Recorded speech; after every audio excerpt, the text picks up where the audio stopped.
Hey everyone, just an update on the numbers. I'm happy to share also that last week we managed to open in Bangkok. So that's our sixth country and we're super happy about that. So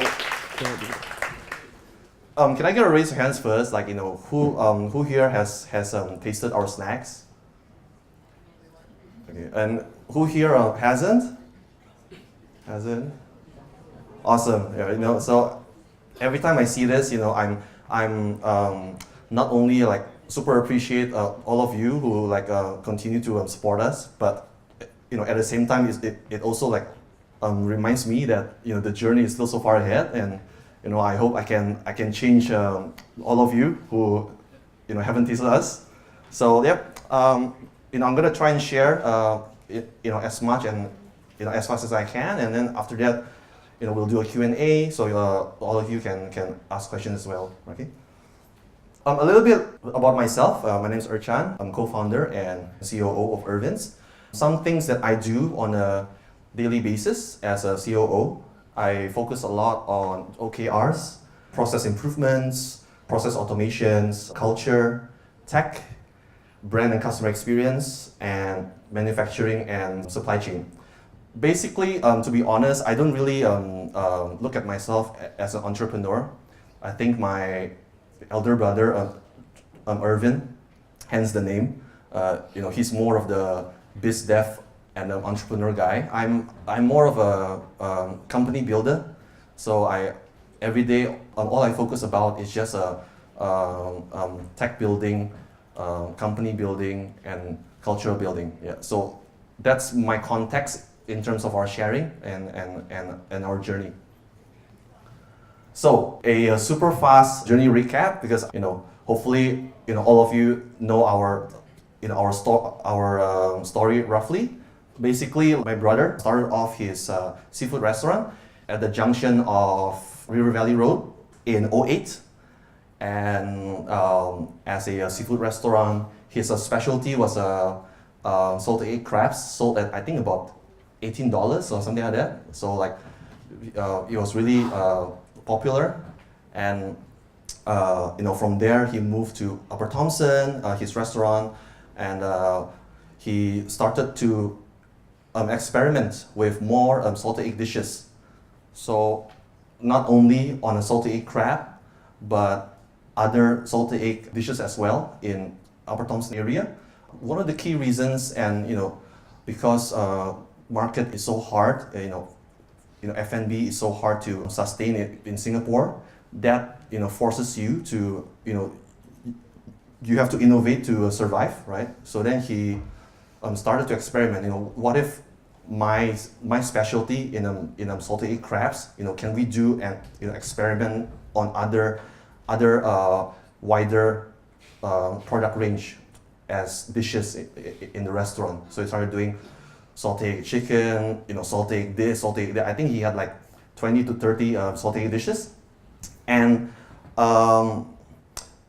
hence came our first experience, and that was when we realized there was a customer behavior that was changing, which resulted in us doing and you know focusing on our salted egg snacks.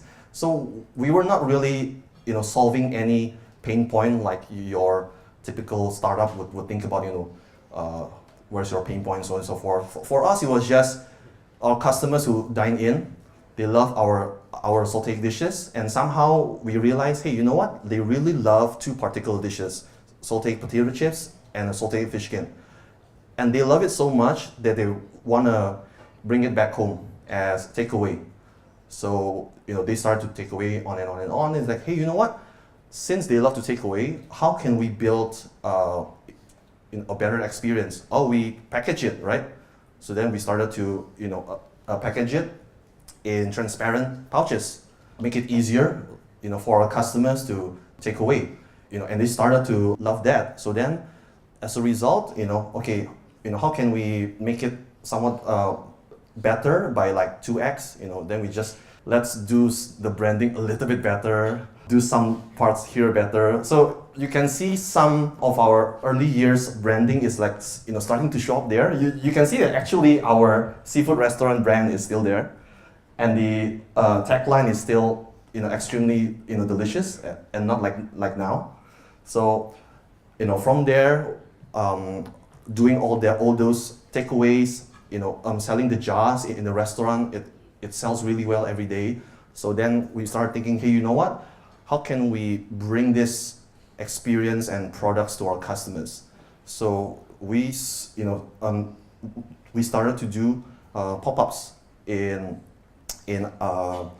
CBD areas like Raffles Exchange and so on, to reach our customers. And I'll show that. All right. So if you didn't know, actually, our current pouches that you see, we actually only started doing that in July 2016 with our launch of our first cartel in Vivo City. This is a very awesome story in a startup life like ours, because for us, we really love to learn ourselves, to do things ourselves as much as possible. So this pouch and the packaging, it took us only 2 months from designing ourselves to finding the supplier and launching it by July. The design and photography, proud to say I did the photography, as you can see, for the snacks on the front and everything. It's I'm trying to save money, but at the same time, use my skills as well in photo and video, because my background is actually in business and film. So yeah, we did those everything ourselves, and we launched it as fast as we could, from ideation to launch at Vivo City. Here are some things as well that we did from throughout our startup journey. This is what I call Cartel 1.0. So this again is a DIY. This is an IKEA table, and this blackboard is actually from Bras Basah and everything. And then my wife and I, we just cut it on the morning, because this was I remember it was a CNY period in early 2016. We had no retail team who wanted to work, so I have to go in, and then we were rebuilding our brand to a new stage. So we're like, okay, you know what? Let's cut everything and voila, this is our Cartel 1.0. And after that, we move on into what I call a Cartel 2.0. So here's our first cartel in Vivo City, and on and on and on. And now we have 15 cartels. I think we are like, internally we call it like a 2 point something. But we're still trying to find what does Cartel 3.0 look like in the current landscape. Yeah. So that's our journey. Super fast, and like I mentioned, we're in Bangkok. Yay! So this is our Bangkok team. I want to touch a bit more on our lessons that I learned, personally myself.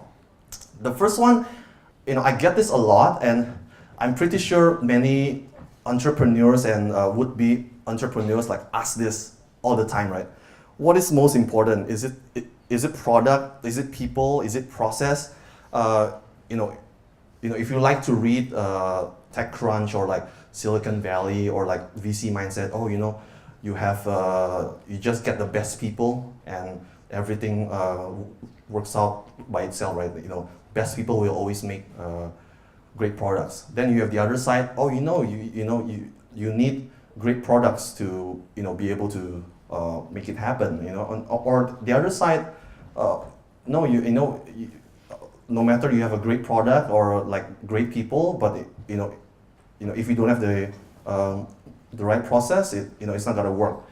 I honestly don't really know the answer to this, but what I would say is that I think fundamentally for a company to endure, you need products that endure, right? So I think great products endure, and everything else I think builds onto that. So like for example, I myself, I'm an Indonesian, right? And in Indonesia, we love to eat our noodles and martabak and all those. Like who cares if the martabak or the noodle is like packaged so gorgeously? You got a great IG page, your branding is super awesome. But if your product doesn't fit the customer taste, it's not great, it's not outstanding, you're only gonna get your customer once, right? And your retention rate is zero basically. So I personally feel that great products endure. Unfortunately, I'm not a product guy, I'm more of a people and process guy. So luckily, my brother is focused a lot on that, and then I'm focused a lot on the people and processes. I know that's a non-answer, but that's the best I can give. Growth mindset. This is something I took from Satya Nadella. Having the mindset that you can always grow, and what's most important is the journey, and not the outcome. One example that I shared just now, like doing our packaging. We didn't do a consultant route or anything. It might have taken us longer. Might be more expensive than had we because of the mistakes had we done with a consultant. But because of the fact that we are focused on the journey of lessons that we learn, and I believe that in the long run, the mistakes we made, would empower us to be better in the future. So things like factory manufacturing, for example, which I handle. My background, as I mentioned, is business and film. But when I dove in, hey, we need to scale up our manufacturing. Okay, you know what? Let's do it. So I dove in. I have no experience in F&B. I have no experience on what's the right manufacturing. But I just have to survive and figure it out. So I figured it out, the processes. My wife, because she's a fashion designer, she knows Photoshop, so we don't even know AutoCAD, we just use Photoshop, and we just do it, right? So from there, we did our first central kitchen, our first factory, and our second factory. It was all by us, and we learned a lot. I think culturally, for us as a company anyways, we really focus on that, on making sure that everyone of our company focuses a lot on the journey of lessons. So like for example, last month's big incident, when we did the PR statement, some people thought like, oh wow, this is such a well-crafted PR statement. Oh, it must be a great agency. Well, actually, like honestly, it was my brother writing that 99% of it, and then I helped to vet through the semantics. But he, as CEO, he really builds the culture in us that it's our customers, it's our products, it's our people. When we make mistakes, we own it and we learn from it. Doesn't matter if what we write is going to be good or bad, but we learn from it, and now we know the SOP, we know everything for future. Yeah, so that's the kind of mindset that we have at IRVINS. And another point, just start. Stop thinking of all the pros and cons in the world. So like my example in the PR statement, like you can refine it to the best of your ability and to make sure there's nothing wrong with it. Or you can say like, you know what, let's not bother about the pros and cons, what's good or what's bad. Let's just do what is honest and what is right, and just do it, right? And I myself, personally, I've been very much someone who stresses too much about everything. So I for the longest time, I've always like, we have to plan, we have to do this, we have to do that, we have to set our 6-month strategy and things like that. But I started to change, and I think it's good for like entrepreneurs and all of us to like, you know what, when you have an idea, just start. Stop thinking that Singapore market is too small. There's already 5 giants in your industry. There's already this or that. You're never gonna start, right? I think you just have to start and just give it a try. So that wraps up my sharing about our journey and our lessons learned. Where we are heading to, we are very much focused on global happiness and sharing our made in Singapore products regionally, and hopefully our vision anyways someday in the future, to have everyone in the world to enjoy our snacks, right? So we are looking for more family members. I hope that's a good segue. We're looking for more family members to join us, and for us, most importantly, we have characteristics that we always love in our people. It's having a growth mindset, being entrepreneurial, because we're in a scale-up stage, so we don't really have that much structure. We don't have much SOPs, so we really drop you in the problem and you got to solve it, right? We look people who are independent, proactive, and most importantly, helpful and nice. So our family team overall is really young. Average age is actually below me. So here's our career page, some of our values and our team members. And here's a glimpse of our career page, some of the jobs. It's not as updated, but as you can see, we're very wide-ranging in what we're looking for, and we're really looking for more people, honestly. Not only fresh grads or junior experience or even senior experience in areas wide-ranging from supply chain to manufacturing, process engineering, to our HQ in terms of biz dev, marketing, tech, data, whatever. And in fact, a funny thing that I did is I built this Name Your Dream Job. Somehow it really resonates well with millennials and people. It's like pretty cool. We get a lot of response from that. And the idea is that for us, we don't really care about your background or your skill sets or your degree. What's most important is we look for your character and what's your passion, what's your drive, and we'll help you find a role that suits you, as long as you going for a journey to conquer the world and bring happiness to all over the world. So that's my sharing. So yeah, thank you.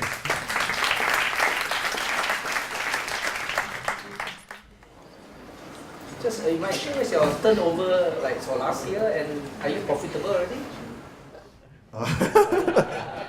This is the best question. I mean, I can't really. I can't really talk about that. But what I can say is, in terms of there was a good question just now in terms of, hey, are your queues and your selling out every day, is it by like a marketing gimmick? My honest answer, no. We've still been trying to catch up with our demand, and in fact, if I wanted to, I really would rather not have any queues at all and have as much supply as possible. So I think a non-answer to that is like we're still growing, and yeah. How do you test out new flavors for your snacks? Is it to get a focus group, or is it internal stuff? For us, it's a mix of an internal team. So every day at our HQ and our cartel and our factory, we do a regular sampling by everyone, which is a must. So maybe that's why everyone usually gains a few kilos in their first year in our company, but it's a must. So I think that's one avenue. Second avenue is we have our product team, our R&D team, who focuses a lot on developing our products. We do a mix of internal as well as just like asking our customers. Sometimes we do some fun surveys and so on. We use our social media to engage with our customers. Do you have 5 page and protect the Sorry? Patent, trademark Of what? of your product. We trademark our name, but if you're talking about trademarking a snack, I think it's not possible to do. Yeah. So you mean patent like salted egg potato chips? Yeah. I don't know. I think it will be hard to patent a product category. Yeah. Hey, thanks for sharing. So I think you shared a very interesting story of taking a traditional, what is possibly a family business, into what it is now currently. So my question is two parts. One is, what happened to the restaurant? Like, is that something still running, or have you found this is a formula that works, and therefore you've closed that down and doubled down on this? Next part of the question is, based on, looking at the branding and the style and how you engage with your customers, if you have, so this is based on salted egg snacks, right? But if it was a murtabak or a instant noodle, would you have done the same thing, applied the same strategy to this? Okay, that's a good question. I think for the restaurant question, yes, we did close it down because in those early years of like 2014, when we started, to see those takeaways, and then when we grew in 15 and 16, and then to a point that, hey, you know what, actually we really need to focus our time and energy on one thing, and that's the snacks. So we focused on that, and we decided to close down our F&B because unfortunately, matter of fact is, in Singapore, I think F&B is really hard to sustain. You might have ideals of opening your cafe or whatever, but it's really hard. Whereas for us, I think what's good for food manufacturing is we can scale it really well, right? Our shelf life is 1 year. We're able to reach out to a global audience. You can take away and share with your family and friends and so on. Yeah. For the second question, in terms of branding, for us, when we built the branding for IRVINS, I think it was very organic. We thought, what, actually, everyone is going the really healthy route, right? But for us, we are like a bit non-mainstream, so we focus on dangerously addictive. That's why even our branding and our stores, like cartels, like really dangerous and so on. Would we do the same for like martabak and instant noodles? I don't know. I guess it will depend on the product market fit and what's the customer base like. So I really don't know. I have a question on, it's okay. I've got a question on growth and potentially exit. Right? So you guys are growing, so like say you want to meet the demand now, so definitely what you need is capital. Right? So what are you guys going, what do you think you will need? Is it equity funding that you will need to raise that capital? Or how do you think you guys will exit eventually in the business? Many people think that we are like an overnight success and we like grew really fast and so on. But like honestly, from an inside perspective from me, I feel like we are very deliberate and slow. It just so happened that our business processes are really fast because we don't have any layers, and we are super entrepreneurial and super fast at working.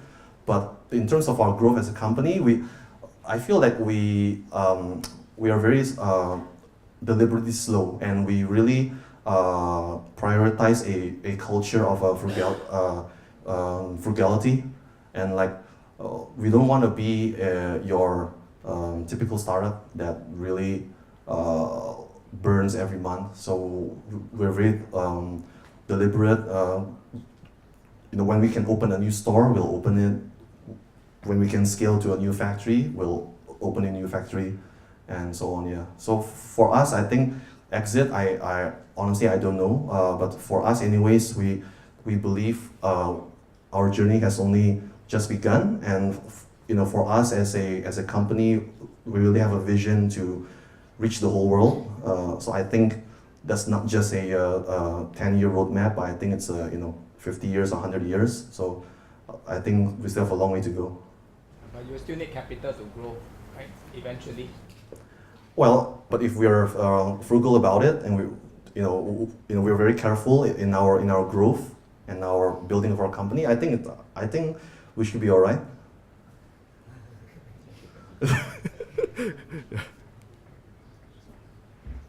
What's the 3 biggest pain points today? Sorry? What's your 3 biggest pain points today? Pain points today. Scaling. Yeah, I think for us it's not so much just about the scaling process, but really scaling culture. Because in the 6 countries that we're in, we have local teams in most of them, as well as we have distribution partners in some of them. So it's like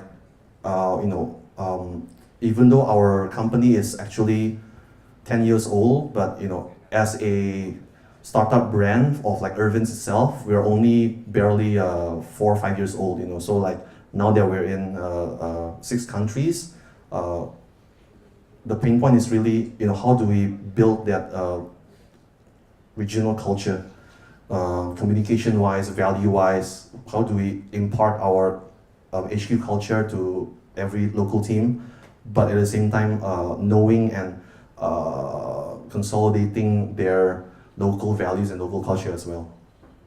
Yeah. How different is what are your competitors, and how different are they from your product? Okay. I think if competitors in terms of the salted egg snacks category, I'm sure you all know it's really a lot, right? In Singapore, there's like tens and tens and tens. In Indonesia, it's like by the hundreds. So we have a lot of competitors in our category. How we are different is number one, I think we really believe that we have the best dangerous addictive product compared to everyone, and we focus especially a lot on genuine customer engagement. Because our products and brand position are at a premium area, so we are very much focused on engaging our customers through our own retail stores, doing our own e-commerce in most of our countries. Not to say that we will never do partnerships or like other models of retail and so on, but I think right now for us, that's what sets us apart anyways. One question is, there was a bad publicity of one lizard inside it's not your company, right? It's our company. Okay. So just for sharing, for those people who's going to this food packaging snack, it can happen to anybody. What is the real story, and how can it be prevented? Okay. The taste of the product. Yeah, I don't know if you all read today's update, but anyways, the conclusions of the investigation is there. But in terms of how to prevent it, you mentioned as a food manufacturing, like. No, the truth is it was found inside the package. Oh yes. It was inside the package, yes. And what is it? Manufacturing process or some stuff careless, or you know what I mean? I mean, it could be. I think it's we're still doing our internal investigation, and anyways, since the incident, we really focus. Let's focus on everything. Let's focus on our internal QC. Let's focus on our external QC. Let's focus on our environment, on our human processes, on our machines to cover everything. But yeah, I think it's the potential for foreign material. I think, especially for food manufacturing, can come from anywhere. Like you mentioned, it could be human, it could be environment, it could be raw materials, it could be machine or what have you. But you all don't know where it comes from. So we all managed to pinpoint at which point in time. We at the moment we're still doing our internal investigation on that. Yeah. Hi, Chan. Here. Oh. Yeah, I just want to ask you. You said that you've been working with the younger members, right? The younger age group. So, what do you think attracts them, and how do you retain them? And the second thing is about your overseas expansions. What do you think a business must have before they decide to move overseas? Yeah. Okay. For us, I think when many of our family members join us, and you mentioned specifically the young age, I think they are attracted to our our vision and our growth story, right? And as well as our culture is, like I mentioned, it's because we are like growing up, so it's still unstructured. It's still very much focused on freedom and independence. So I think people do look for that. And the second one you mentioned is about what factor when you want to go overseas. I mean, like, what must business must have before you decide to go overseas? Or you must have a network out in the respective countries. Or You're talking about in Singapore, right? for example, when you decide to move to Bangkok or Lisbon. All right, yeah. So I think first of all, for sure, when you're a Singapore brand and you're expanding overseas, the first most important, like I mentioned, about the product, right? Making sure that you have the product market fit in Singapore first and foremost to validate your idea, and after that, knowing where your customers are, I think that's the other factor. So like you mentioned about Bangkok, like for us, we have many Thai customers, and how do we know that? It's both offline. We really look at the pattern of our customers at our retail stores, but as well on social media, we are very heavy on our engagement. So I myself personally, even until today, I still open our IG and FB. I read most of everyone's comments, most of everyone's posts and tags. For the better part of the first 3 years of our journey, it was basically just me. So, every single thing I really made sure that every customer's post, comment, tag, I will know, and I will tag them back. I will comment back. Not only because it's customer engagement, but for myself as a COO, and I'm able to see and really get that direct data, right, to really be close to our customers and know, hey guys, you know what? It turns out we have many customers from Thailand. How about we open in Thailand? Yeah. How do you react to people calling your product a fad? Right? And how do you plan to innovate to stay ahead? Since you're saying there's so much competition now, right? Yeah. For sure, every product has a product life cycle. I think everything in the world, even the iPhones in the world, have a product life cycle, right? But for us, whether it's a fad or not, I think the journey will in the future will just show itself. I think again, fundamentally, I really believe that great products endure. So if you notice our salted egg snacks, it's not as if it's an overnight success. We've been doing salted egg dishes since 2008, and so now it's already 11 years, and our snacks themselves have begun since 2014-ish. So now we're already 5 years in for our salted egg snacks, and I think we've just barely started in our growth in this salted egg snacks that we do. Yeah. Your second question? So how do you plan to innovate to stay ahead, or are you just happy that being the dominance in this salted egg category? No, of course not. I don't think we think of ourselves as already the dominant player in salted egg snacks. I think we always build a culture where we always want to run, and I think that's why it's awesome to have so many competitors in the market, right? It forces everyone to run, and in the end, it's good for the companies like myself to keep on running and keep on growing, and it's good for the customers, right? Because that means quality will grow, product range will grow, and so on. So for us, innovation, I think, building our innovation in our people, in our culture, and most importantly in our product, right? Product R&D, not only to build up our next great products, like for example for CNY we had our crunchy rolls, which was people really love them, but at the same time, how do we innovate our existing products and make them better and better and better every single year.